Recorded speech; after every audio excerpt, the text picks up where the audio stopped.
Verset 40. Mstari wa 4. Veillez donc, Kesheni basi, puisque vous ne savez pas quel jour votre Seigneur viendra. sababu hamjui wakati gani Bwana wenu atakuja. Dieu ajoute la bénédiction à ces lectures de la parole. Mungu ongeze baraka kwa usomi wa neno. Je vais prier. Taomba. Seigneur, nous te sommes infiniment reconnaissants. Bwana, tunakupigia asante. Tu as permis à ce que nous puissions nous retrouver dans ta maison, Uliruhusu tuweze kukutana nyumba yako afin que nous puissions parler de ta part. ili tuweze kusema kutoka kwa upande wako. Saisis-moi, Unishike, bénis les frères et sœurs, kubariki wandugu na wadada, que ta main puissante soit sur eux mkono yaweze kuwa juu yao et sur moi, na juu yangu, que nous tous nous puissions nous attendre à toi, na sote tuweze jingojelea kwako du début jusqu'à la fin, mwanzo mpaka mwisho. au nom puissant de Jésus-Christ. Jina la uwezo la Yesu Kristo Te prions ainsi. tunakomba hivi. Amen. Amen. En principe, on devait parler sur le mariage. Kwa kawaida tungepasha kusema juu ya ndoa. On va le faire le même jour.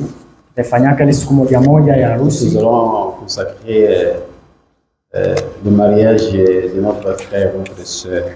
Ile siku ambayo tutaweza kufunga ndoa ya ndugu yetu na dada yetu. J'avais à cœur pour parler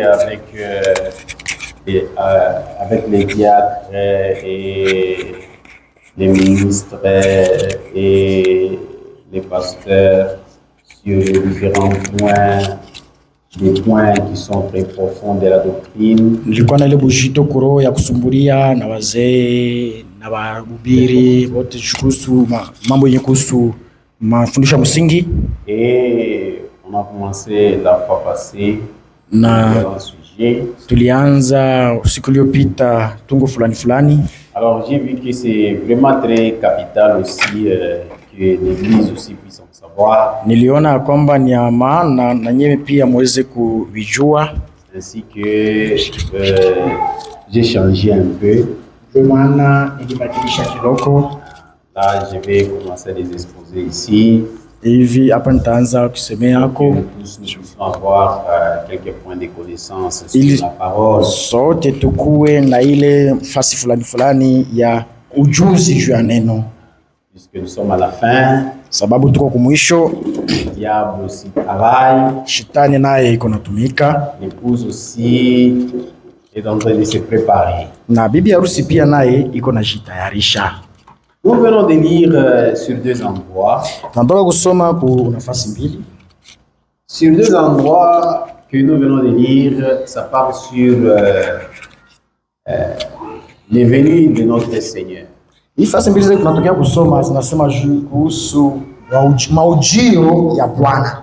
Pourquoi nous allons parler d'abord pendant cette semaine sur les différentes venues du Seigneur. Ndio kwa maana tutasema hii juma kuhusu makuja kwa kuachana kwa Bwana. On va voir ça. Tutaiona. Il est venu pour la première fois, Alikuja mara ya kwanza, il va venir pour la deuxième fois, atakuja mara ya pili, il viendra encore pour la troisième fois, atakuja mara ya tatu, il viendra pour la quatrième fois, atakuja mara ya nne, et selon ce qu'il viendra faire. na tutaonesha ile ambayo tutakuyafanya. Dans Ésaïe chapitre 35, Muisaya sura 35, là on nous promet que votre Dieu viendra. pale wanatulaka kwamba siku yenu itakuja, Votre Dieu viendra. Mungu wenu atakuja, Et lorsqu'il va venir, na wakati atakuja, il viendra lui-même pour vous sauver. atakuja yeye mwenyewe juu ya kuwaokoa. Pour le salut, Juu ya wokovu, il n'a pas envoyé un prophète. yeye akutume nabii, Lui-même, yeye mwenyewe il devait venir. angepaswa kuja. C'est pourquoi il est venu Ndio kwa maana alikuja selon ce qu'il a été annoncé par les prophètes d'autrefois. kufuatana na ile ilikuwa imetangaziwa na manabii wa wakati wa kale. Pour le salut, Kuhusu wokovu, notre Dieu devait se faire un corps chair. Mungu wetu angewepasha kujitengenezea mwili. C'est dans la loi de la rédemption. Ilikuwa ni sheria ya ukombozi. Puisque dans la loi de la rédemption, sababu mwa ile sheria ya ukombozi, c'était le plus proche parent qui devait racheter son frère. Angepasha kuwa ndugu wa karibu, ndio angepasha kuokoa mwenzake, ndugu yake. C'est pourquoi Dieu, pour notre salut, ndio maana Mungu juu ya wokovu yetu, il devait se faire chair. Angepasha kujifanya mwili. C'est pourquoi les prophètes d'autrefois ndio maana manabii wakati wa kale ont annoncé sa venue. Walianza kutangaza kuja kwake. Nous pouvons les lire dans Isaïe chapitre 14. Jinsi tunazisoma mu Isaya sura 14. Là, on montre comment il devait entrer dans ce monde. Hapo wanaonesha namna gani angepasha kuingia mwa dunia. Isaïe chapitre 14. Isaya sura ya 14. Dieu nous dit ceci. Atuambia hivi, disons cela. Tuisome. Isaïe 7:14. Isaya 7:14. C'est pourquoi le Seigneur lui-même vous donnera un signe. Ndio kwa maana Bwana mwenyewe atawapatia alama. Voici une vierge deviendra enceinte. Tazama bikira atapata mimba. Elle enfantera un fils. Na tazama mtoto mwanaume. Et lui donnera le nom d'Emmanuel. Na ataitwa jina lake Emmanuel. Isaïe a annoncé. Isaya alitangaza la venue de notre Seigneur. Kuja kwa Bwana wetu. Notre Seigneur pour notre salut. Bwana wetu juu ya wokovu wetu. On devait le mettre au monde. Angepasha kumzala kwa dunia.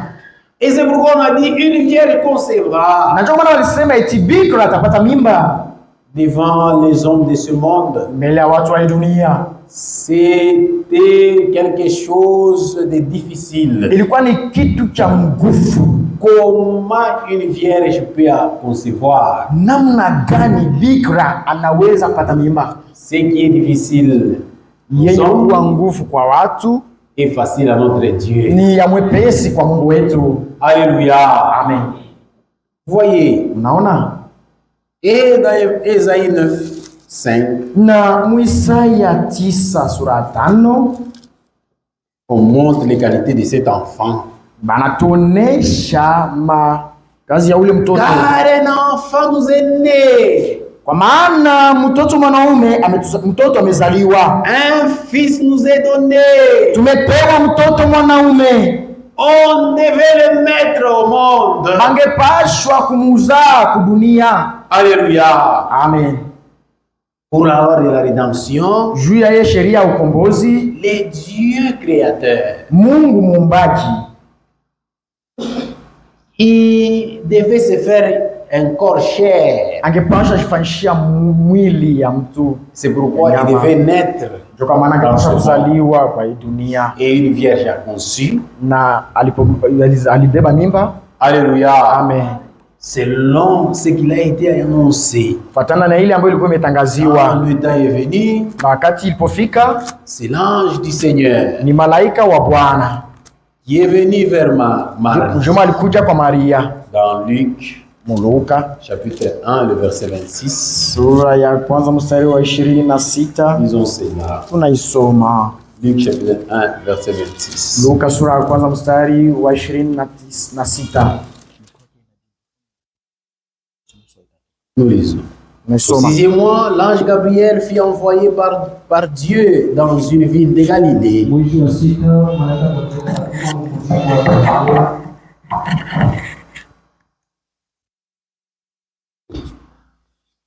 L'ange Gabriel fut appelé au 6e mois, l'ange Gabriel fut envoyé par Dieu dans une ville de Galilée.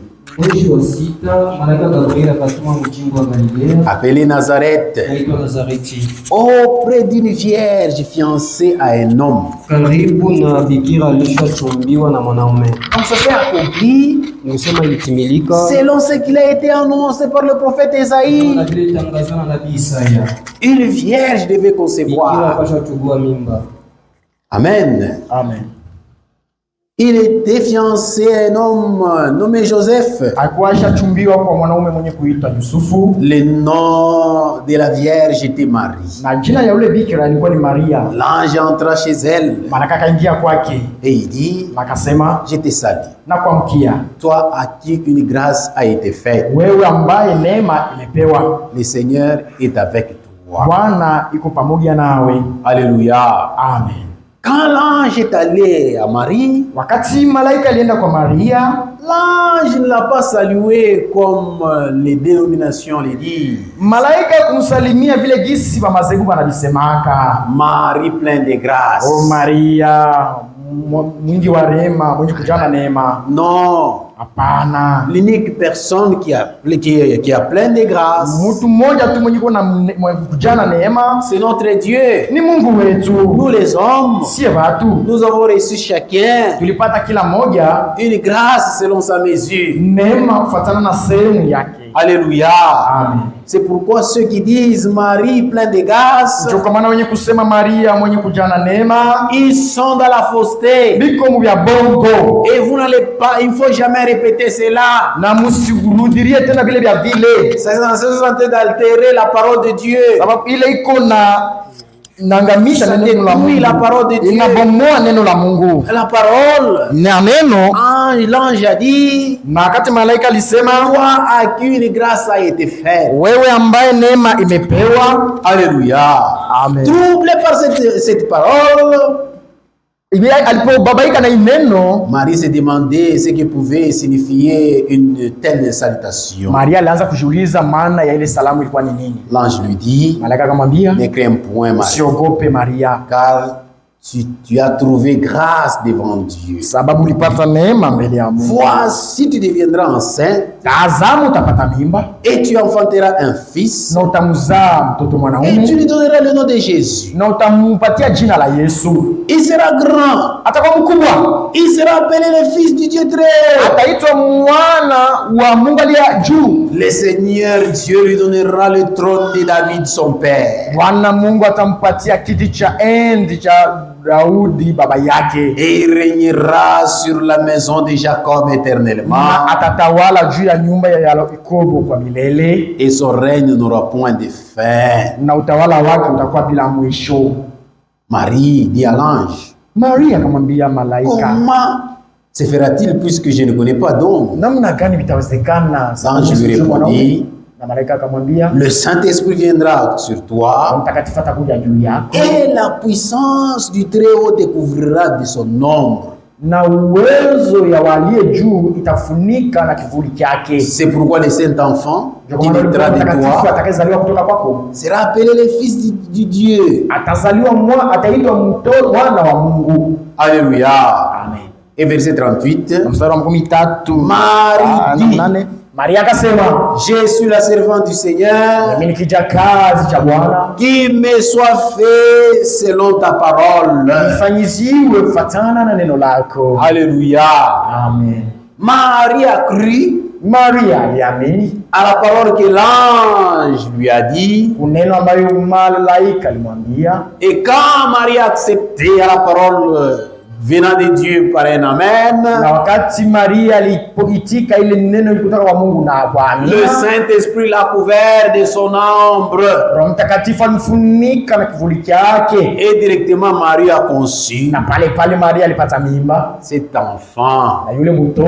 Et on a mis au monde cet enfant appelé Jésus. C'est comme ça le Seigneur est entré dans le monde pour la première fois. C'est pourquoi ceux qui disent que le Seigneur, il était né dans l'éternité, c'est faux. Non. Le Seigneur est né dans le temps. Et quel temps? C'est pendant les jours de la grâce, ni wakati mwili wakati ya neema qu'on appelle l'aujourd'hui. ile yenye wanaita leo. C'est ce que le psaume, notre bien-aimé frère David avait prophétisé. Ndio ile yenye Zaburi mpendwa wetu Daudi alitabiriaka. Cependant ce temps-là, Kwa maana ile wakati que le Seigneur est entré dans le monde. ile wakati ndio Bwana aliingia Et dunia. c'est ce qu'on appelle la première venue. Na ile ndio wanaita mkuja kwa kwanza. Il est venu comment? Alikuja namna gani? À la première venue, Kuja kwake kwa kwanza, le Seigneur est entré dans le monde par une femme.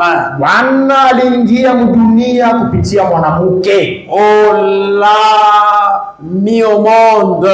Bali muzala mdunia. Alléluia. C'était une vierge. Alikuwa ni bikira. Dieu lui-même, Mungu mwenyewe il a pris la gamète mâle et femelle. alikamata mbegu ya mwanaume na mwanamke.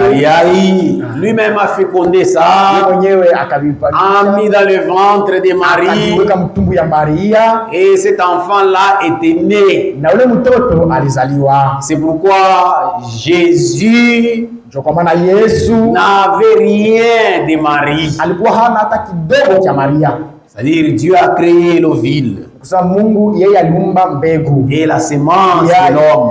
ambayo ni mbegu ya mwanaume. Dieu lui-même a créé, a fécondé cela. Mungu mwenyewe aliweza kupatia, aliweka pamoja kuichanga ça dans le ventre de Marie. na akavitia mtumbu ya Maria. C'est pourquoi dans Hébreu il dit, Ndio maana Waebrania anasema, c'est pourquoi tu m'as formé, ô Dieu, le corps. anasema ndio kwa maana ulimtengenezea Mungu mwili. Alléluia.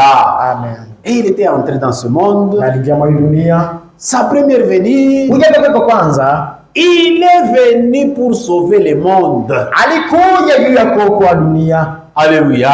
Amen. C'est dans l'amour de notre Dieu. Ni mapendo ya Mungu wetu. Quand il avait vu comment le premier homme était tombé, Wakati aliona namna gani mtu wa kwanza alianguka, Dieu a envoyé son Fils unique. Mungu alimtuma mwanake wa pekee. C'est pourquoi nous lisons et nous relisons cette écriture de Jean 3:16. Kwa maana tunasoma kana kusoma tena mara hii andiko ya Yohani 3:6. Dieu a tant aimé le monde Yaani Mungu alipenda sana ulimwengu, qu'il a donné son Fils unique, akamtoa mwanake wa pekee, afin que quiconque croit en lui ili kila mmoja atakayeamini ndani yake ne périsse point, asipotee, mais qu'il ait la vie éternelle. bali apate uzima wa milele. Donc dans l'amour de Dieu, Mapendo ya Mungu, quand l'homme était déchu de la grâce, wakati mtu alikuwa ameanguka kunema, la mort est entrée dans le monde hofu ilijaa dunia, et l'homme a péché. na mtu alifanya dhambi, Il était séparé de Dieu. alitenganishwa na Mungu. Dans son amour, Mapendo yake, Dieu a donné son Fils unique. Mungu alipana mwanake wa pekee, Et il faudrait croire à son Fils unique. na iliomba kuamini mwanake wa pekee. C'est lui qui croit à son Fils unique, Yule anamwamini yule mwanake wa pekee, il est sauvé. anaokolewa. Alléluia. Amen. Donc le salut, Sema wokovu c'est l'homme de Jésus. ni mtu Yesu. Si vous voulez être sauvé, Kama unapenda kuokolewa, croyez en Jésus. muamini Yesu, Croyez au Fils de Dieu. muamini mwana wa Mungu. Par le péché, Zambi, l'homme était tombé. tia zambi mtu alianguka, Il était séparé de Dieu. na alitenganishwa na Mungu, Il était voué à la mort. na aliweza kuwekwa kwa lufu. C'est pourquoi dans Romains il est écrit, Mwana wa Roma anaandika, le premier homme a amené la mort dans le monde, mwanadamu wa kwanza alileta lufu ulimwenguni, mais le second, lakini wa pili, qui est notre Seigneur Jésus, mwanadamu wa pili ambaye ni Bwana wetu Yesu, il a donné la vie éternelle. alileta uzima wa milele. C'est pourquoi ceux qui ont déjà reçu le Seigneur Jésus, Kwa maana wale waliompokea Bwana Yesu, ils ont la vie éternelle en eux. iko na uzima wa milele ndani yao. Alléluia. Amen. Puisqu'ils ont accepté la grâce. Sababu walitika neema. Alléluia. Amen. et ils ne doivent pas mourir. na hawapaswi kufa. S'ils meurent dans la chair, Kwa mwili c'est pour peu de temps, ni kwa muda mchache mais tu, ils vivront éternellement. lakini wataishi milele. Ça, c'est la grâce. Hii ni neema. C'est pourquoi Ndio kwa maana notre Seigneur, Bwana wetu dans sa volonté, mapenzi yake il n'a pas voulu qu'un certain nombre de gens puissent être sauvés. hakupenda eti kukue idadi hesabu fulani tu ya watu jiokolewe. Non. Hapana.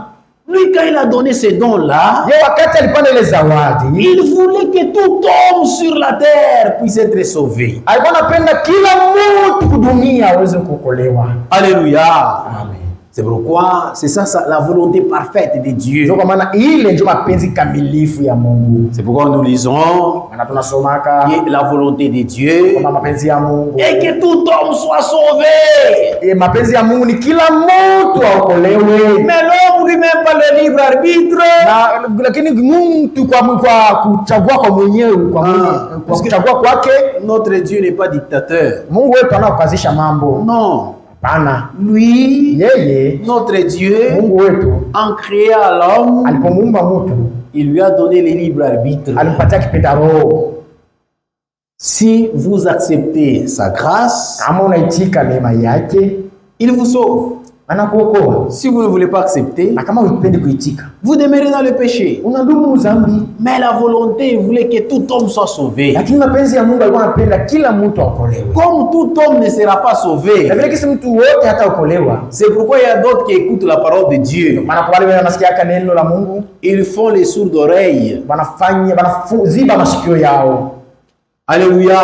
Amen. Ils ne veulent pas obéir. Hawapendi kutii. Mais il y a d'autres, Lakini kuna wengine quand ils écoutent la parole de Dieu, wakati wanasikia neno la Mungu, ils acceptent cette parole, wanaitika ile neno, ils obéissent à cette parole. wanatii kwa ile neno. Là, ils sont les bien-aimés de Dieu. Pale wanakuwa wapendwa wa Mungu. Pour le salut, Dieu les sauve. Kwa unajua uko Mungu anatuokoa. S'ils marchent dans toute l'obéissance, Na kama sasa wanatembea muutifu wote, Dieu les bénit Mungu anawabariki de toutes les bénédictions kwa spirituelles. mibaraka yote ya kiroho. Alléluia. Amen. C'est pourquoi c'est ça l'amour de Dieu. Ndio kwa maana hiyo ndio mapenzi ya Mungu. C'est pourquoi Jésus, Ndio kwa maana Yesu venant dans le monde, alipokuja mdunia, lui, il est venu, yeye alikuja tel que l'Écriture le dit, Kiswahili nasema 1 Jean chapitre 1er, Yohana sura ya kwanza le verset 17. mstari wa 17. La Bible dit, car la loi a été donnée par Moïse. Biblia inasema kwa sababu sheria ililetwa na Musa. Alléluia. Amen. La loi, Sheria Dieu a donné ça à Moïse. Mungu alipatia Musa. Pourquoi du temps de Moïse? Kwa maana wakati ya Musa, Là, c'est là la loi a commencé. hapo ndipo sheria ilipoanza. Alléluia. Amen. Mais la grâce et la vérité Lakini neema na ukweli sont venus par Jésus. bilikuja na Yesu. Ce sont des choses que nous devons comprendre. Ni vitu ambavyo tunapaswa kuelewa. La loi Sheria a été donnée à Moïse. ilipewa na Musa. La loi, Sheria là-dedans, wakati là-dedans, mule ndani yake, dans la loi, mule musheria ndani il y a les commandements, muna maamri, entre autres les 10 commandements, donc kusema kwingine maamri 10 et certains commandements na maamri nyingine sont dans la loi. iko ndani ya sheria. Il y a des ordonnances qui sont dans la loi. Kuna sasa maagizo yenye iko msheria. Il y a aussi des préceptes qui sont toujours dans la loi. Na kuna sasa kanuni yenye iko tena msheria. Donc la loi comprend, na ni kusema sheria inaunda les commandements, maamri, les préceptes, maagizo et les ordonnances. makanuni na maagizo. C'est pourquoi quand vous lisez la loi, sheria, vous allez voir il y a des ordonnances mtaona ya kwamba kuko maagizo relatives au culte yenye kuambatana na ibada. Lorsqu'ils allaient ils allaient se rassembler pour adorer, wakati wakwenda kusanyika juu ya kuabudu, pour entrer dans l'assignation. ya mwile hema ya maskani. Ils n'entraient pas n'importe comment. Hawakwenda ingia izuru namna gani. Il y avait des ordonnances Kulikuwa maagizo que les sacrificateurs devaient observer. ambayo wakoani wakipasha Il y kuangalia. avait des ordonnances Kulikuwa maagizo que le peuple devait observer. ambayo taifa ingepasha kuchunga. Alléluia. Amen. Tout ça, c'est dans la loi. Ile yote ni ndani ya sheria. Alléluia. Il y avait les 10 commandements. Kulikuwa sasa maamri Il 10 y a aussi d'autres commandements. na kuna ingine maamri ingine. C'était toujours dans la loi. Yote ilikuwa tu ndani ya Il y sheria. a aussi des préceptes. Kulikuwa sasa makanuni. C'est pourquoi l'Écriture dit Kwa maana ndiko nasema la loi est venue par Moïse. sheria ilikuja na Musa. C'est du temps de Moïse que la loi a commencé. Ni wakati wa Musa ndio sheria ilianza. Mais la grâce Lakini neema et la vérité na ukweli est venue par Jésus. ilikuja na Yesu. La grâce à l'humanité. Neema juu ya ulimwengu. La grâce a été manifestée. Neema ilionekana. La grâce, c'est notre Seigneur Jésus. Neema ni Bwana wetu Yesu. Nous tous, nous devions mourir. Sote tulikuwa tunastahili kufa, Mais dans son amour, lakini mapendo yake, par sa grâce, kwa neema yake, Dieu a envoyé le Fils unique. Mungu alimtuma mwana wake wa pekee. Alléluia. Amen. C'est seulement si vous tournez les regards dans ce Fils unique, Ni mpaka wakati mnageuza macho yenu kwa mwana wake wa pekee. si vous croyez à ce qu'il avait fait pour toi, Kama mnaamini kwa ile alifanya juu yako, peu n'importe péché, haizuri dhambi zako, tu es sauvé. unaokolewa. Alléluia. Amen. C'est pourquoi Jésus avait dit à Nicodème, Kwa maana Yesu alimwambia Nikodemo, comme Moïse a élevé le serpent d'airain dans le désert, vile gisi Musa alinyanyua nyoka ya shaba mule il mjangwa, faudrait que le Fils de Dieu soit élevé inapaswa mwana wa Mungu naye aweze kunyanyuliwa dans le désert. mule mjangwa. Lorsqu'ils étaient mordus par le serpent, Wakati waliumwa na nyoka, Dieu a dit à Moïse Mungu alimwambia Musa de faire un serpent d'airain. aweze kutengeneza nyoka ya shaba Alléluia. Et de le mettre sur une perche. na kuiweka juu mti. Quiconque sera mordu, Mtu yeyote ataumwa na nyoka, il tourne seulement le regard au serpent d'airain. anageuza tu macho yake kwa ile nyoka ya shaba, Il obtient la guérison. pale pale anapata kunyaji. Alléluia. Amen. Satan aussi a mordu les gens par le péché. Shetani pia naye aliuma watu kwa dhambi. C'est pourquoi le péché Kwa maana dhambi accable beaucoup de gens. iko na tawala watu wengi. Il y a des gens qui sont obsédés par le péché. Kuko batu bashatawaliwa na dhambi ya ulevi. Alléluia. Même si vous prenez les racines n'importe comment, Hata kama unakamata mamizizi hata nini, ça ne doit pas partir. haitaenda. Alléluia.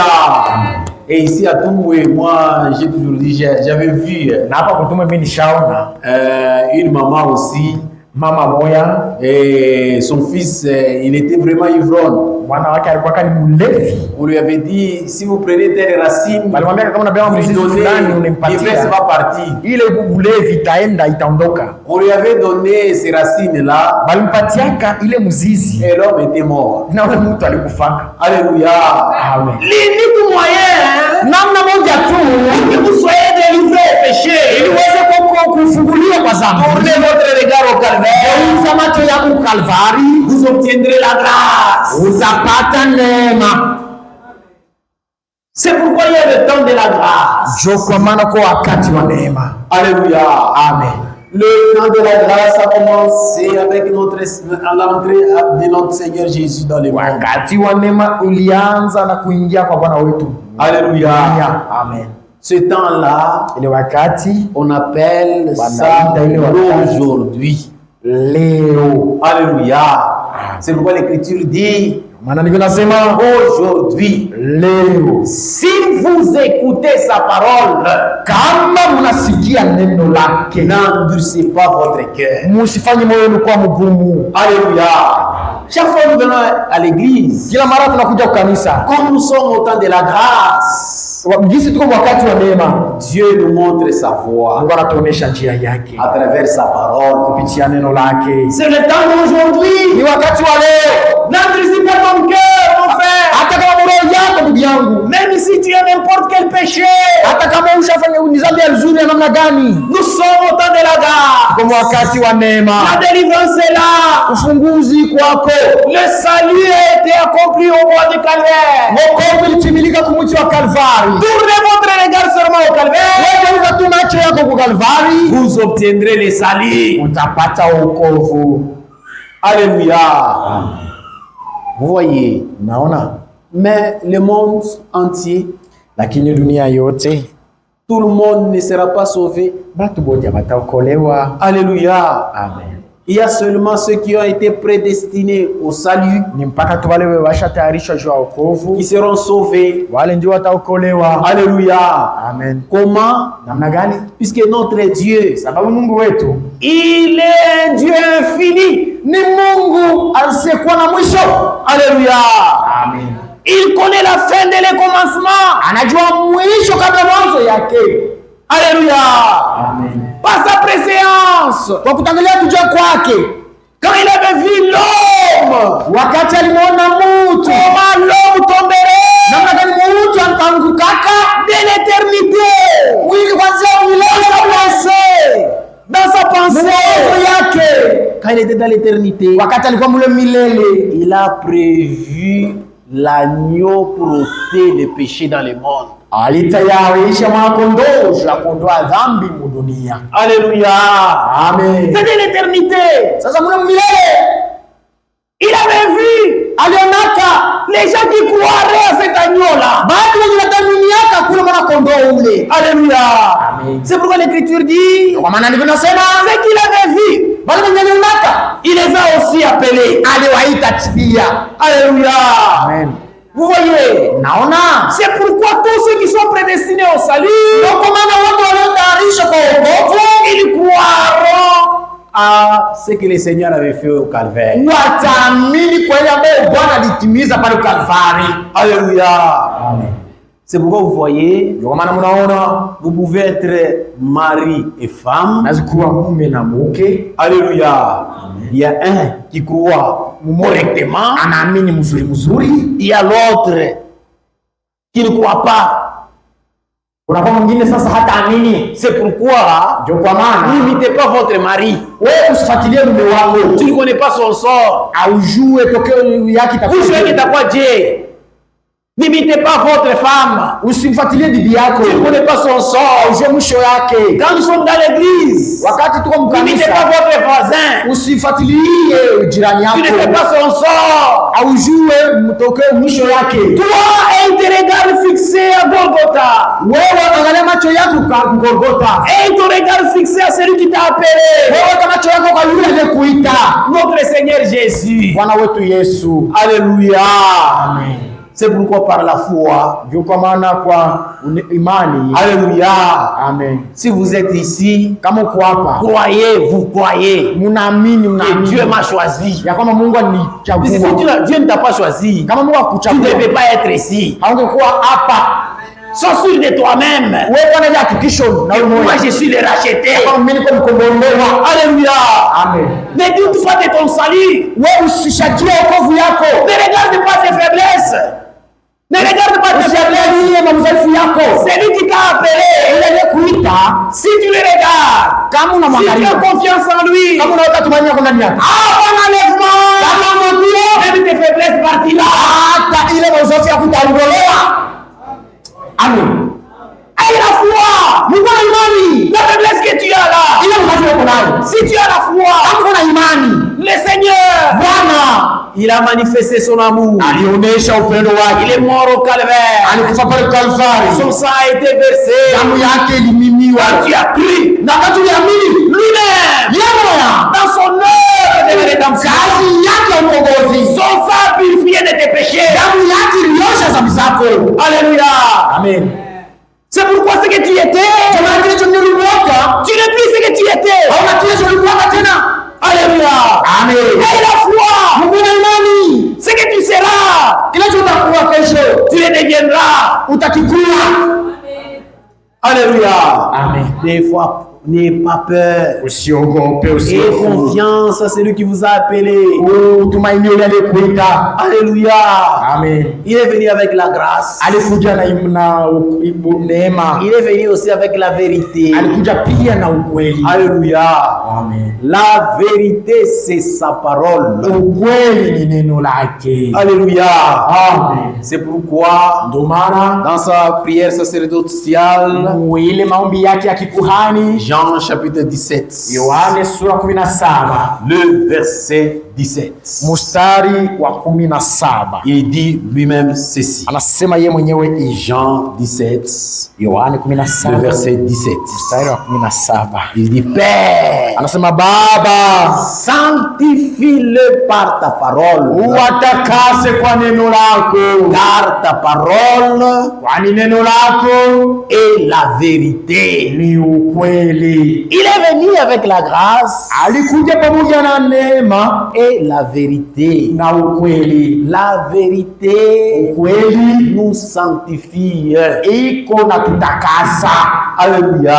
Amen. C'est pourquoi ceux qui ont expérimenté la grâce de Dieu, Ndio kwa maana wale washaonja neema ya Mungu ils se laissent sanctifier par la parole. ndio naacha neno la Mungu liwatakase. C'est ça même le devoir Ile ndio kanuni quand nous venons à l'église. wakati tunakuja kwa kanisa.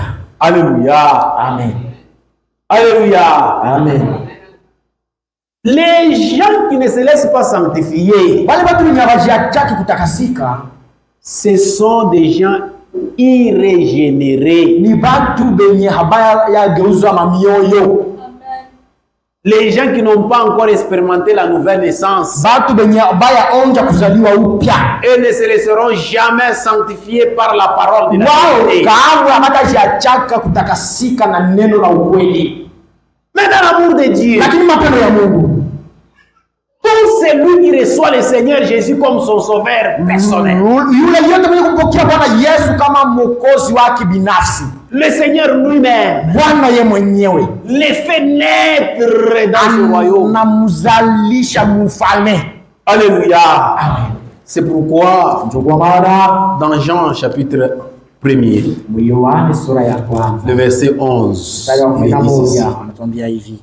Jean 1er, verset 11. Yohane sura ya kwanza. Elle est venue chez les siens. Alikuja kwa wake Alléluia. Et les siens ne l'ont point reçu. na wake hawakumpokea. Alléluia. Amen. La parole faite chair. Neno lifanywa mwili. Alléluia. Amen. C'est pourquoi Jésus, entrant dans ce monde, Kwa maana Yesu alipoingia kwa dunia a dit à cette femme-là alimwambia yule mwanamke yule que je suis venu d'abord aux brebis perdues de la maison d'Israël. ya kwamba nilikuja kwanza kwa makondoo yenye kupotea ya nyumba ya Israeli. Alléluia. Il a été envoyé là-bas. Kule ndio kwenye walimtuma, Parce que le Seigneur, il était juif. sababu Bwana alikuwa ni Myuda, Mais ses frères lakini ndugu zake l'ont rejeté.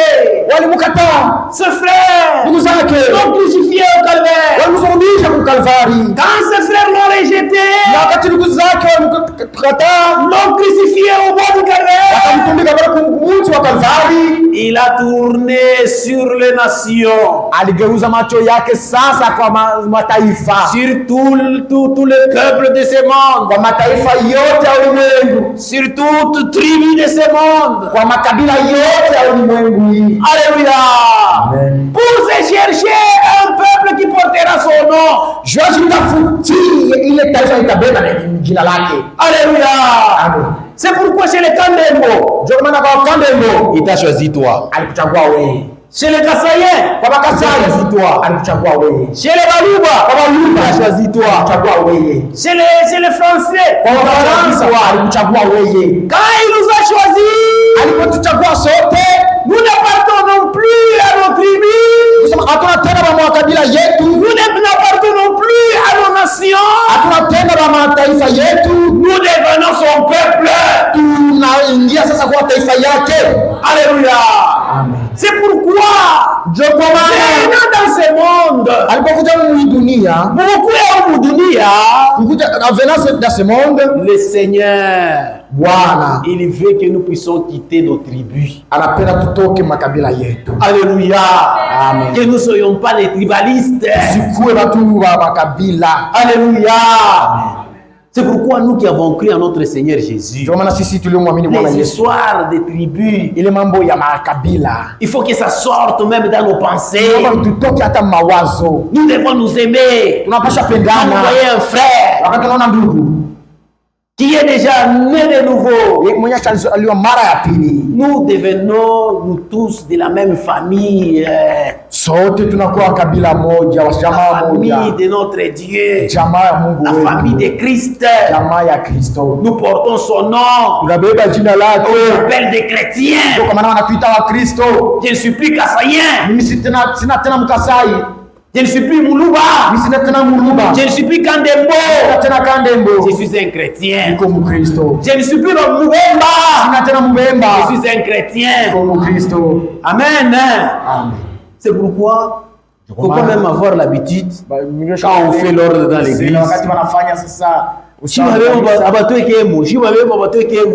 Ashe babemba on nous a pas choisi, nous les babati hapana babemba, non, baba pasteur hapana babemba, nous pasteur baba chadre hapana babemba. je sais pas. Non, Hapana. nous quand le Seigneur est mort au calvaire, Sisi wakati Bwana alikufa Kalvari, mort au calvaire, ufuloke pale Kalvari, c'est pour nous soutirer du tribalisme. toshe mule mkikabila. Alléluia. Amen. Nous devenons des chrétiens. Kisha tunakuwa wa Kristo. Alléluia. Amen. Pourquoi? Puisque nous naissons dans son royaume. Sababu tunazaliwa mfalme. Et c'est lui qui nous fait naître. Na ni yeye ndiye anatuzalishaka. Alléluia. Amen. Par sa parole. Kupitia neno La parole de l'évangile. Neno la Injili. De la même manière, Ile namna moja moja, Marie a cru seulement Maria aliamini tu aux paroles que l'ange lui a dit. maneno ambayo malaika alimwambia. Et c'est le Saint-Esprit lui-même qui a fait son Na travail. ni Roho Mtakatifu mwenyewe alifanya kazi yake. Alléluia. Amen. Dieu lui-même a pris Mungu mwenyewe alichukua. gamètes mâle et femelle, Akamata ile c'est-à-dire l'œuf alikamata ile liai et la sémence. na mbegu. Lui-même a fécondé Yeye cela, mwenyewe anavipatanisha a placé kuchanga. ça dans le ventre de Marie. Akaliweka mtumbu ya Maria. Alléluia. Amen. C'est pourquoi Jésus était né Ndio maana Yesu alizaliwa dans ce monde, kwa hii dunia, mais il n'avait rien de Marie. lakini alikuwa hata Il n'avait pas le sang de Marie. alikuwa na damu ya Maria. Alléluia. Amen. Vous voyez, Naona et nous aussi, na sisi dès pia que nous écoutons la parole, wakati tunasikia tu neno la Mungu, la parole de l'évangile, neno la Injili, alléluia. Amen. Si vous acceptez cela, kama naitika ile vous acceptez ce que le Seigneur avait fait pour vous au calvaire. Bwana alifanya, L'évangile touche votre cœur. Injili inagusa roho yangu. Si vous acceptez cela, Katika ile le Seigneur lui-même accomplit son œuvre de la rédemption. Bwana yeye mwenyewe anatimiza kazi yake ya ukombozi. Alléluia. C'est lui qui nous fait naître de nouveau. Yeye ndiye anatuzalishaka mara ya pili. Il accomplit ce qu'il a été et qu'il a annoncé par le prophète Ézéchiel. Alitimiza ile ambayo alitaka kupitia nabii Ezekieli. Ezekieli Chapitre 36. Sura ya 36. Le verset 26. Mstari wa 26. Nous lisons. Nasoma. Alléluia. Amen. Il dit, j'ai répandu sur vous une eau pure. Asema mimi nitamimia juu yenu maji safi. La parole. Neno. Alléluia. Amen. Parole de la vérité. Neno la ukweli. Alléluia. Amen. C'est pourquoi quand nous lisons, il nous a engendré selon sa parole de la vérité. Alitupatia uzima, alituweka mbegu kufuatana na neno lake la ukweli. La parole de la vérité. Neno la ukweli. Alléluia. Amen. C'est ce qu'on appelle l'évangile éternel. Injili. Alléluia. Amen. Oui, c'est ça, l'évangile éternel. Injili ya milele ndio la parole de la vérité. Neno la ukweli. Vous voyez? Mnaona? Maintenant là-dedans, sasa mule ndani yake, dans l'évangile éternel, ile injili ya milele, tout court dans l'évangile, c'est ça la parole de la vérité. Ndani ya ile injili ndio neno la ukweli. Alléluia. Amen. Il y a 3 parties. Kuna sehemu 3 dans l'évangile. Ndani ya injili. Alléluia. Amen. Première partie, sehemu ya kwanza, il y a l'évangile du salut. Kuna injili ya wokovu. Alléluia. Amen. Ça montre comment le Seigneur il est mort au calvaire. Inaonyesha namna gani Bwana alikufa Kalvari, Comment il est ressuscité. namna gani alifufuka. Alléluia. Amen. Pour notre salut. Juu ya wokovu wetu. Alléluia. C'est ça l'évangile. Hiyo ndio injili. Alléluia. Amen. Deuxième partie, Sehemu ya il y pili a la partie doctrinale. kuna sasa sehemu ya mafundisho. La doctrine, c'est ça la colonne de feu, la colonne vertébrale. Hiyo ndio nguzo. Alléluia. La doctrine, c'est ce qui permet que les gens grandissent. Anjo mfupa kumkongo ile ndio inafanyaka watu wanakomea. Vous voyez, Mnaona? il y a aussi la partie prophétique. Kuna kwa sasa sehemu ya unabii. Maintenant, pour la nouvelle naissance, Sasa juu ya kuzaliwa mara ya pili, un homme qui est bien enseigné, mtu maisha fundishwa mzuri, un prédicateur, et vous allez même le remarquer, mhubiri mtaangalia hata mzuri. nous sommes nés de nouveau lorsque nous recevons le Seigneur Jésus comme notre sauveur personnel. Tunazaliwa mara ya pili wakati tunampokea Bwana Yesu. C'est là que nous expérimentons la nouvelle naissance. Pale ndio tunaonjaka kuzaliwa mara ya pili. Alléluia. Amen. Vous allez le voir, Mtaona même si quelqu'un présente n'importe quelle partie de la parole, hata kama mtu anaonesha izuru, pour que quelqu'un qui soit sauvé, kuna mtu aweze kuzaliwa, il faut lui présenter la croix. inaomba muoneshe msalaba. Alléluia. Amen. C'est à la croix Ni pale msalaba que son sang a été versé. pale ndio damu yake ilimwangika. C'est là qui a accompli la nouvelle alliance. Pale ndio alitimiza ile agano jipya. C'est pourquoi Ndio kwa maana dans Matthieu chapitre 26, Mathayo il a dit 26 ça c'est le sang de la nouvelle alliance. alisema qui est ile répandu pour vous. damu ya agano jipya iliyomwangika juu yenu. Alléluia. Amen. Et en croyant cela, Wakati naamini ile lui-même, yeye mwenyewe il accomplit son œuvre de la rédemption. anatimiza kazi yake ya ukombozi. Là, il ne partage pas avec l'homme. Hachange na mtu. Là, ce n'est pas la force du prédicateur. Pale ina nguvu ya mhubiri. Ce n'est pas la volonté du pasteur. Pale ina mapenzi ya pastori. Lui-même, il accomplit son œuvre de la rédemption. Yeye mwenyewe anatimiza kazi yake ya ukombozi. Alléluia. Amen. C'est pourquoi il dit, Kwa maana anasema, je vous donnerai un cœur nouveau. nitawapatia moyo mpya. J'ôterai de vos corps le cœur pierre. Nitatosha mwili yenu ile roho ya majiwe. Je vous donnerai un cœur chair. Nitawapatia moyo wa nyama. Alléluia.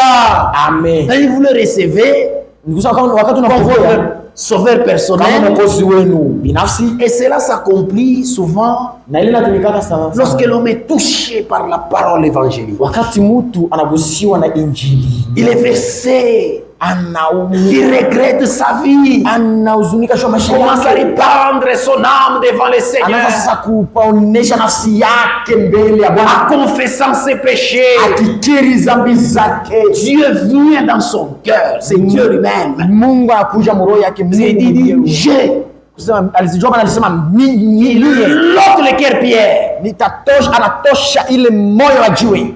Alléluia. Amen. Le cœur pierre, Il est c'est un moyen cœur wa jiwe. incrédule. Ni kusema roho ya isiyo kuamini. Alléluia. Amen. C'est là que nous voyons Wale tunaonaka si cet homme a expérimenté la nouvelle naissance ou pas. ashaonja kuzaliwa mara ya pili ama hapana. Alléluia. Amen. Dieu, il ôte par la nouvelle naissance un cœur pierre. Mungu anaitosha kupitia kuzaliwa mara ya pili ile roho ya jiwe. Il met au-dedans de nous un cœur chair. Anaweka ndani yetu roho ya nyama ya mnofu. Un cœur nouveau. Roho mpya. Un esprit nouveau. Roho moyo mpya na roho mpya. Alléluia. Amen. Je mettrai mon esprit en vous. Nitaweka moyo wangu ndani, roho yangu ndani yenu. Alléluia. Il y a la naissance déjà. À la naissance. Sema Kuzalika. Alléluia. Alléluia. Amen. Dieu met son esprit en nous.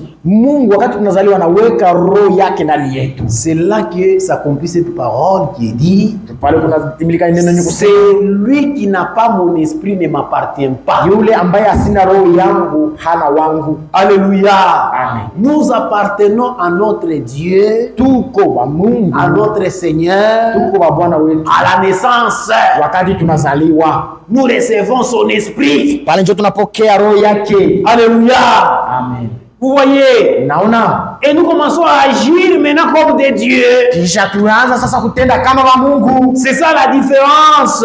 Hiyo ndio tofauti. C'est pourquoi Ndio kwa maana ce n'est pas en vous plongeant par le baptême d'eau haina wakati wanakutanta kupitia ubatizo que wa vous maji devenez un enfant de Dieu. ndio unakuwa mtoto wa Mungu. Non. Hapana. Si vous nous trompez, Kama unajilanda, nous, sisi par la foi, kwa imani nous croyons que tunaamini ya kwamba tous ceux que nous allons baptiser mahali pote tunataka ont batizo déjà expérimenté la nouvelle naissance. wanakuwa tayari washakuonja ubatizo, Alléluia. kuzaliwa mara pili. Alléluia.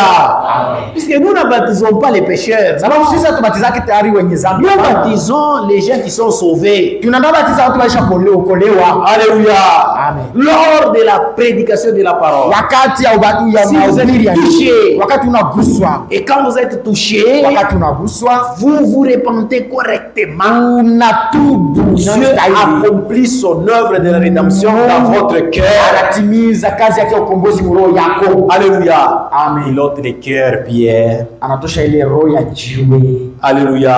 Amen. Il vous donne un cœur nouveau. Kisha anakupatia Il roho, vous donne un esprit nouveau. anakupatia moyo na roho mpya. Pourquoi? Juu ya nini? En vous donnant ça, Wakati anakupatia il jiwe, dit pour que vous observiez mes lois. ili muweze kuchunga sheria yangu. Alléluia. Amen. Je mettrai mon esprit en vous. Nitaweka roho yangu ndani Je yenu, ferai en sorte que vous suivez mes ordonnances nitafanya ili muweze kufuata et maagizo que vous yangu les observiez na muweze kuichunga et que vous pratiquiez mes lois. na muweze kutenda sheria zangu. Alléluia. Amen. Voyez-vous? Mnaona ile? Alléluia. Amen. C'est-à-dire, Kusema quand vous êtes né de nouveau, wakati unazaliwa mara ya pili, il y a maintenant une autre étape. kuna sasa sehemu nyingine. Alléluia. Amen. Dans la parole, Mneno il y a les commandements là-dedans. kuna Ce que tu dois maamri ndani faire. yake, ile ambayo tunapasha kufanya. Alléluia. Amen. Il y a des ordonnances. Ce que tu dois observer. agizo ile ambayo tunapasha chunga. Alléluia. Amen. C'est pourquoi le Seigneur disait, Ndio kwa maana Bwana alikuwa anasema, je ne suis pas venu abolir la loi. mimi sikuja kubomoa sheria. Alléluia. Amen. Alléluia. Alléluia. Dans la loi, il y a les commandements. Ndani ya sheria muko maagizo. Dans l'ancienne alliance, Mu agano la kale les gens ne pouvaient pas garder cela. watu wangeweza kuchunga ile, Ils brisaient cela. walikuwa naivunja. Alléluia. Amen. C'est pourquoi David, par la révélation, Ndio kwa maana Daudi kwa ufunuo, quand vous prenez l'écriture là de David, psaume, je crois que c'est psaume 50, quelque comme kama ça. vile andiko ya Daudi na ziandi za Alléluia. 5 na Il dit, fulani. Seigneur, Anasema je Bwana, suis né dans le péché. nilizaliwa mzambi. Mon mère m'a conçu dans le péché. Mama wangu alinizaa katika dhambi. Tu veux que la vérité puisse sortir au-dedans de moi. Unapenda ukweli toke ndani yangu. Alléluia. Amen.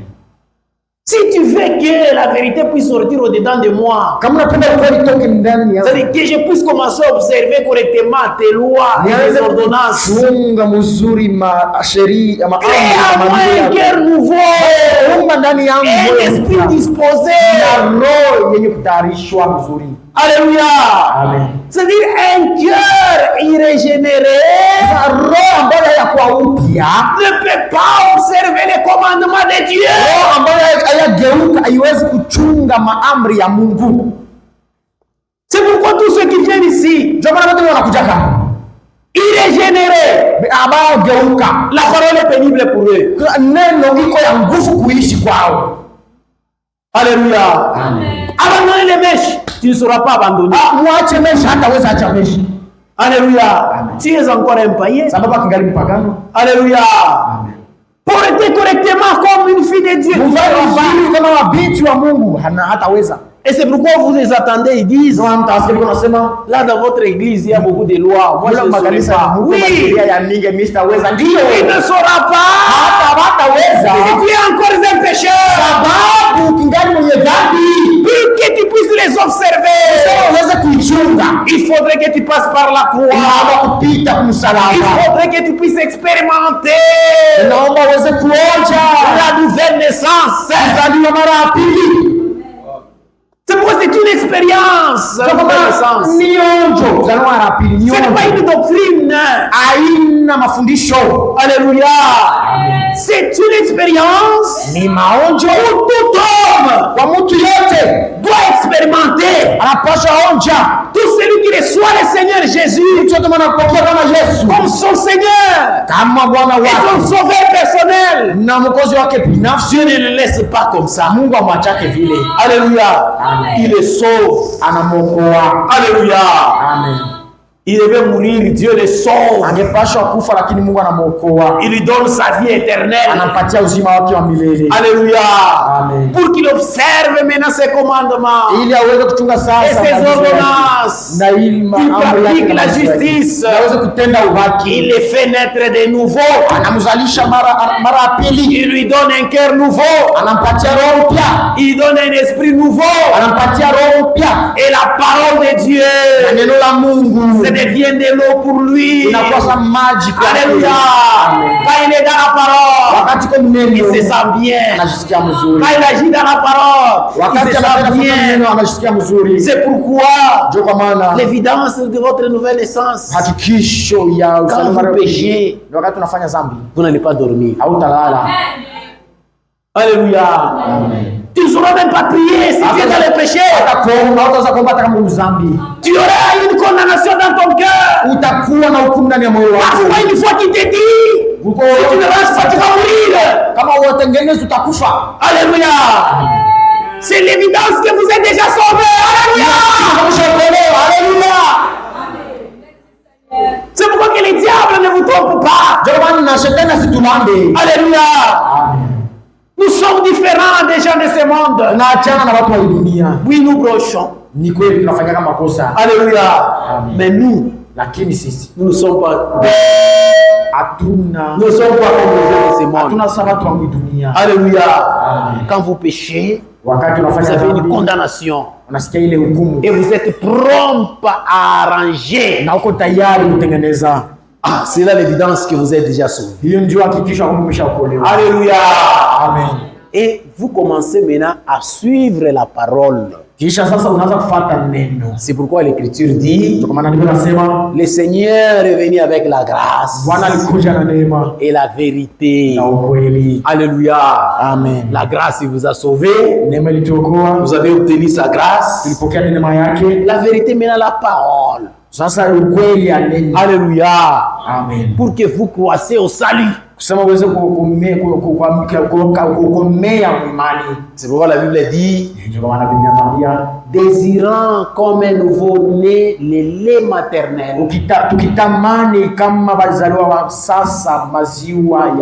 afin que vous croissiez au salut. Alléluia. Vous allez constater, il y a des frères qui ont expérimenté la nouvelle naissance, mais ils s'absentent trop à l'église. Et si vous regardez ce qu'ils font, ce sont les enfants. Alléluia. Frère c'est pas il faut, les frères m'avaient dit non, il ne faut pas dire que les gens qui courent par eux. Les frères Ngoaz. Les frères Ngoaz. Un enfant bébé, même s'il fait des bêtises, sa maman là, maman qui fait cela avec joie. Alléluia. Amen. Kama nafunga tu shiambe. Si mama sont très bloqués. Anaenda kuna la maman c'est troublé, il va commencer à profiter. Il faut tout meleke. Il faut que le ventre s'agrandisse parce que il est encore bébé. Alléluia. Amen. C'est pourquoi un enfant de Dieu, même un berger, il doit avoir les grands cœurs. nene. ya kuchunga bantu. Regardez les gens. Alléluia. Hapana mtu tu anaamini mara moja, unapenda mara moja, ajeruhi mara moja, pige mara moja, il croit qu'il devient déjà grand. Non. Hapana, non. Alléluia. Amen. Alléluia. Amen. Ukimwangalia bien ule mtu ule, Si vous observez bien cette personne, bien que unafanya mazambi, mais anapenda kusikia sauti ya Mungu. même s'il commet des péchés, mais il aime écouter la parole de Dieu. Quand il vient, Gisha na kuyaka, Dieu va l'aider. Mungu atamsaidia. Alléluia. Amen. Dieu va l'aider. Mungu atamsaidia. Le grand problème, c'est venir à la parole de Dieu. Mambo ya nguvu ni kuwa kusikia neno la Mungu. Chaque fois que nous nous présentons devant la parole, Wakati wote tunajionyesha mbele ya neno la Mungu, la parole nous sanctifie. inatutakasa. C'est une étape du salut. Ni hatua ya wokovu. Alléluia. Amen. Et c'est pourquoi pendant ce temps de la grâce, Najua kwa maana mwe wakati ya neema. Alléluia, Amen. les gens expérimentent le salut. Batu biko na onja wokovu. Et les gens atteignent aussi la maturité spirituelle. Na batu biko nafikia kuile kubwa kiwango kya mkamilifu mu kiroho. Alléluia. Amen.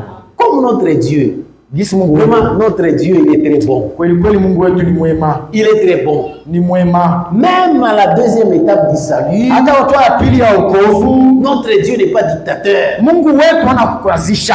Yeye anakuomba anakufunga nkamba. Même il te lit. Asema ale mimi nakufunga nkamba hapa, Je te lis. Il Funye ne pombe.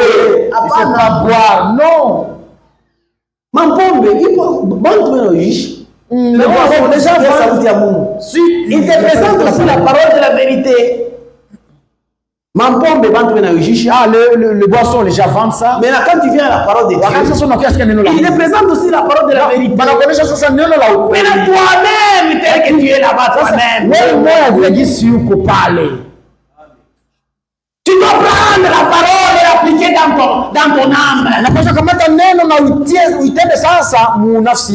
C'est ton libre arbitre.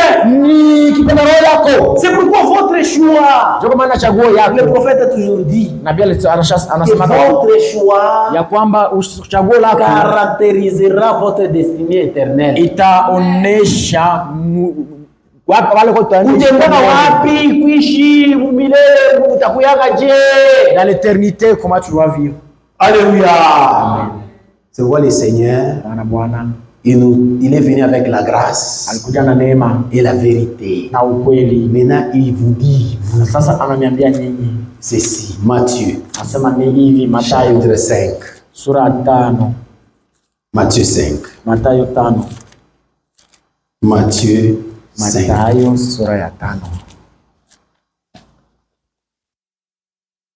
Le verset 17. Nous lisons au nom du Seigneur Jésus.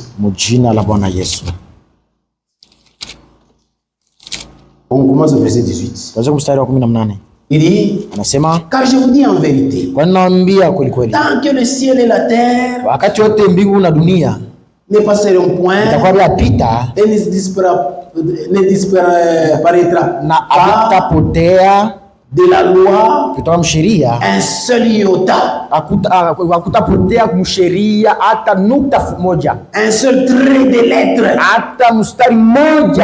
jusqu'à ce que tout soit arrivé. Quand Dieu annonce quelque chose par la parole, il fait sur chacune de ces paroles afin d'accomplir cela. Alléluia. Amen. Lui, il est là, il nous voit. Même si tu fais le malin, c'est tu es en train de te rendre un mauvais service. Alléluia. C'est toi-même. La parole est présentée. Mais comment la vérité est présentée? Nous avons été sauvés. Maintenant, nous devons passer par la sanctification. C'est pourquoi l'Écriture dit que Dieu ne peut vous sanctifier lui-même. Votre âme, tout votre être doit être sanctifié. Votre âme doit être sanctifiée. Votre esprit doit être sanctifié. votre cœur, doit être sanctifié. Lui-même qui vous a appelé, il le fera. Alléluia. Amen. Maintenant, c'est pas dire que lui-même qui vous a appelé, il le fera. Il est fait par sa parole. Il présente la parole. C'est pourquoi il y a la parole qui est gravée dans l'âme.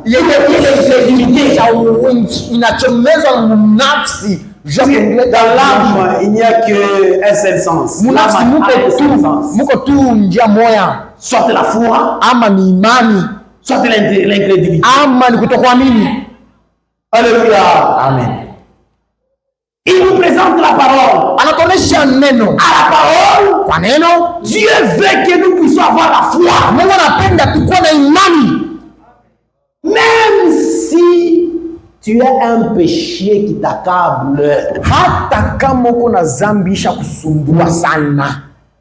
pour en sortir, c'est avec peine. On vous présente devant l'homme de Dieu. Si on vous présente la parole, ne te fâche pas. Alléluia. Dieu veut que nous puissions avoir la foi. Tu n'arrives pas à faire cela. On te dit, mentir, boire la boisson, l'alcool, c'est un péché. D'abord, dis amen à cette parole. Amen. Non pas se fâcher. Non, dis d'abord amen. Alléluia. Amen. Vous voyez, il ne veut pas que nous puissions être incrédules. L'esprit a 5 sens. Alléluia. Amen. Il veut que nous soyons sanctifiés par notre imagination. Alléluia. Amen. L'imagination, c'est la capacité qu'a un homme de se faire des images, des photos, Alléluia. Amen. C'est pourquoi quand vous voyez les choses suyées, vous aurez toujours des rêves aussi suyés, des visions suyées. Dieu veut que tu puisses sanctifier ton esprit. Alléluia. Amen. Il faut sanctifier ton esprit. Et il est fait par la parole. Maintenant, il veut que nous puissions prendre la parole par notre libre arbitre et de l'appliquer. Alléluia. Amen. Il ne viendra pas te tenir mais il veut que par le libre arbitre, ton libre arbitre, tu acceptes et reçoives cette parole qui te condamne à cause de tes péchés. C'est pourquoi il dit ceci. C'est lui donc qui supprimera l'un des plus petits commandements et qui enseignera aux hommes de faire de même sera appelé le plus petit dans le royaume.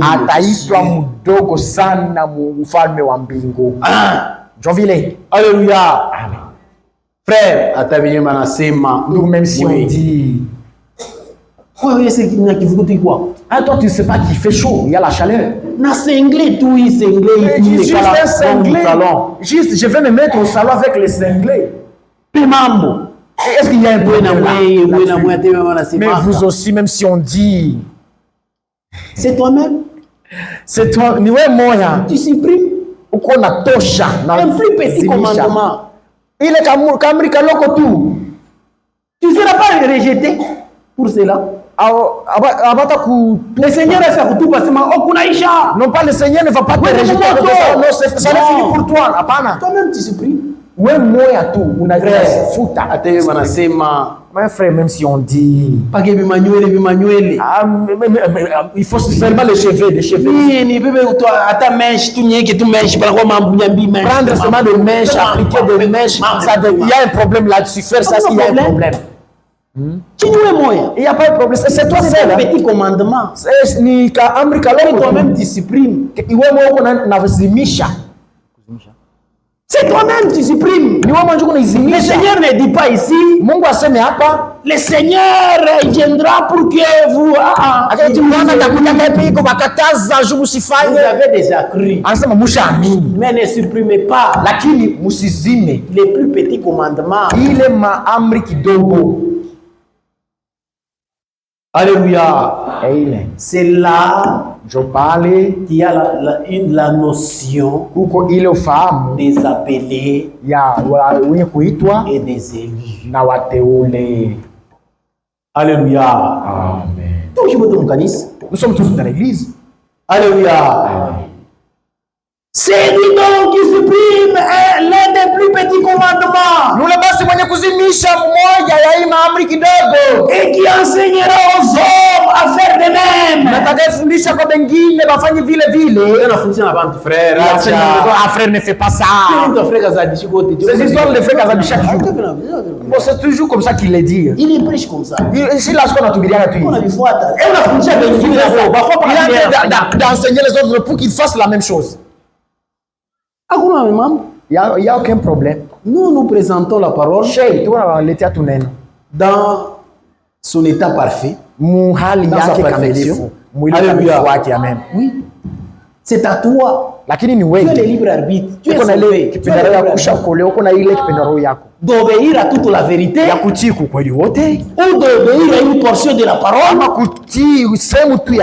Et puis le reste, tu rejettes. En tout cas, ça devient compliqué pour moi. Il est niwe moya. Tu t'arrêtes par là, c'est par toi-même. Tu t'arrêtes par toi-même. Tu enseignes même les autres pour qu'ils te suivent dans cette voie-là. Ah, le Seigneur dit, tu seras appelé le plus petit dans le royaume. Le plus petit dans le royaume. Alléluia. Amen. Alléluia. Amen. Mais c'est lui qui observera et qui enseignera les autres à observer. Ah, celui-là sera appelé grand dans le royaume des cieux. Alléluia. Amen. Remarquez ici très bien. Ici on dit, il sera seulement, celui qui supprime, il sera appelé seulement le plus petit dans le royaume. Dans le royaume, Alléluia. Mais c'est lui qui enseigne les autres. C'est lui qui observe tout. Et qui enseigne les autres à observer tout. Lui, il sera appelé grand dans le royaume des cieux.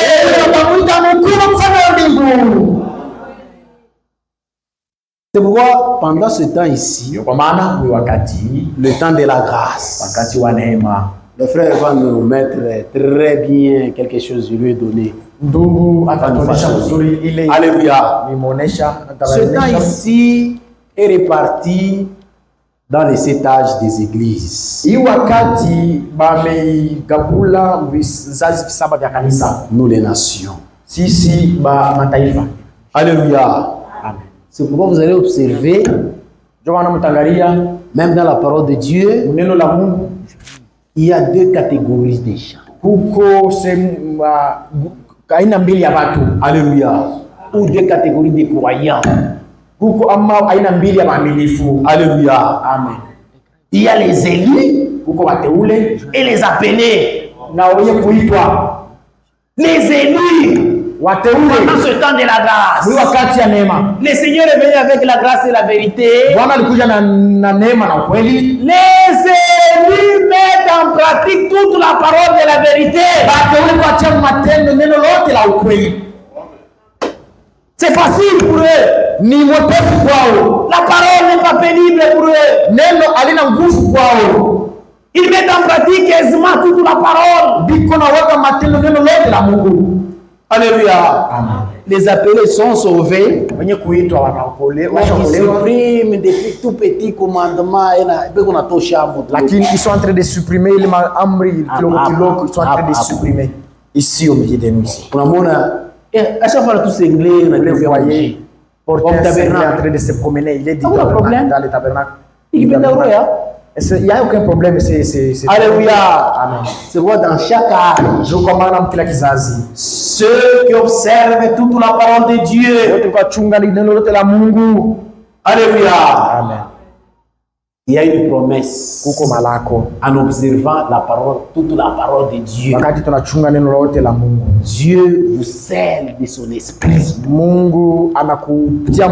pourquoi tous les élus,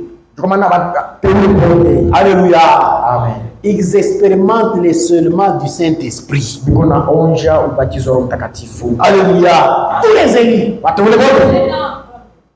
ils sont scellés du seulement du Saint-Esprit. Dès le premier âge.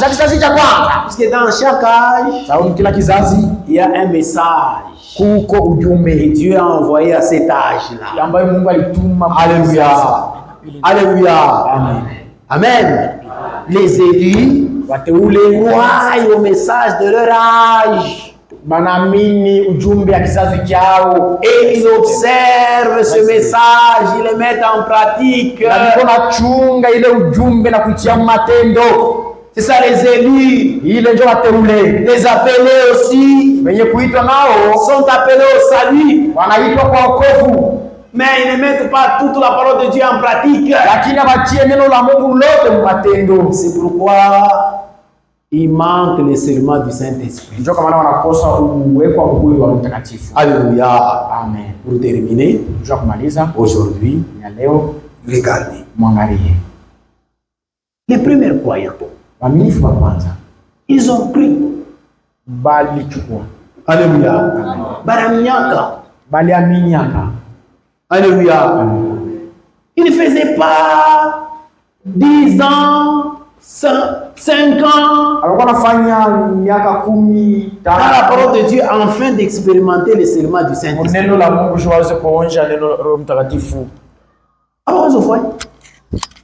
Alléluia. Nous sommes la Bible, les Actes des Apôtres. Lisez la Bible matin. Alléluia.